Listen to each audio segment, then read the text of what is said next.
By this time, all of Ponyville knew that Twilight and Rainbow Dash were a good deal closer than your average friends. But what no one else expected was that Twilight had very similar feelings towards another Pegasus, Fluttershy.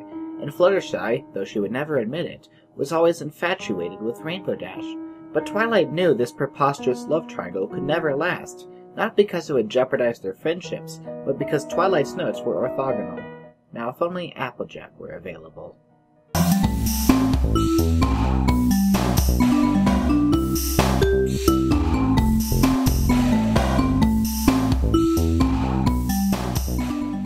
So as many of you may know, I spent last weekend at BronyCon, where I spent most of my time hanging out with other reviewers and taking blurry pictures. But it was also at BronyCon that I was introduced to a nifty little card game called Twilight Sparkle's Secret Shipfic folder.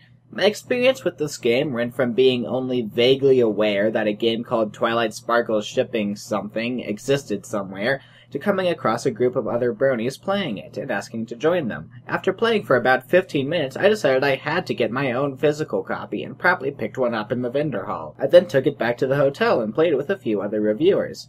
The next day, I returned to the con to find that the game had spread like a virus, and you couldn't shake a stick in the convention center without hitting a group of people playing it. Calling the game popular at that point would be an understatement, and rightfully so, as it is a great game, which is exactly why I'm here reviewing it. But before I get on to reviewing the actual game itself, I'd like to say a few things about the physical copy.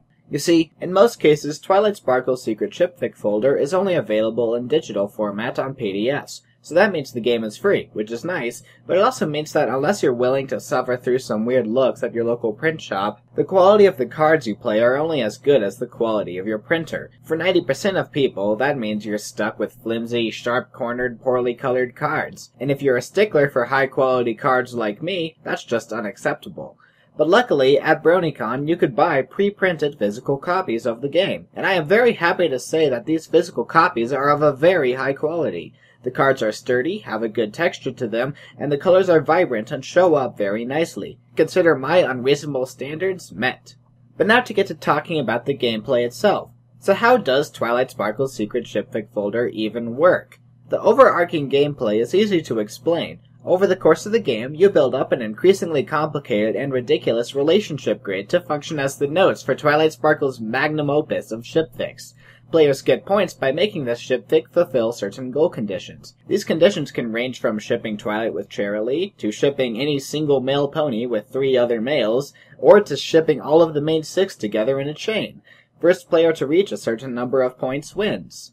First, let me just say that this overall concept for gameplay is ingenious. Sure, I'm not exactly a grizzled card game veteran, but I have not seen any other game quite like it. Actually arranging the cards themselves into a grid really gives a sense of actually writing a complicated and very silly shipfic, which is great because it means that the themes of the game are accurately reflected in the gameplay, which really should be a part of Game Design 101, and yet I still find many games that fail to do this. For example, Dominion is a great game in terms of gameplay, but its whole medieval aesthetic is completely unrelated, and the majority of the cards' abilities have nothing to do with their names. Dominion could just as easily be a science fiction game, and the gameplay would be just as faithful to the theme.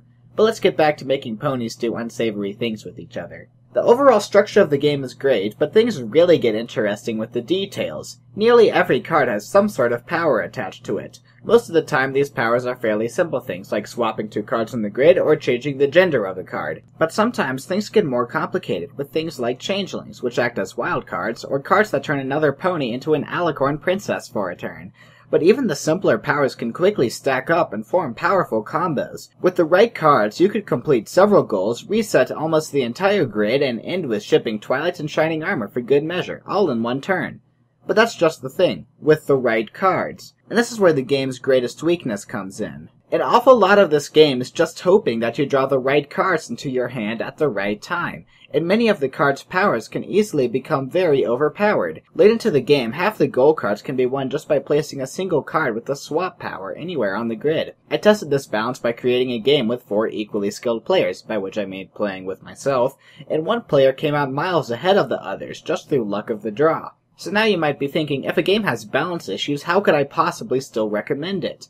But the thing is, the specific details of the gameplay are really not that important when compared to the game's greatest strength, the overall fun factor. Twilight Sparkle's secret Shipfic folder is what I like to call a conversation starter game, along with games like Cards Against Humanity or Scattergories for a more family-friendly example. These games do not need to have perfect gameplay, because something else about the style of the game or the way it plays lends itself very easily to jokes, stories, laughter, and just all around having a good time with friends. No matter who is winning in the game, shipping Brayburn and Bloomberg is always funny, and even funnier with the addition of the game's flavor text, which, while not quotes from actual fanfictions, have the bad fanfiction style nailed perfectly. Here's a few examples. By now, Twilight, whose shimmering mane and brilliant mind were beyond compare, was used to her doll coming to life as soon as they were alone together, but she was hardly prepared for this.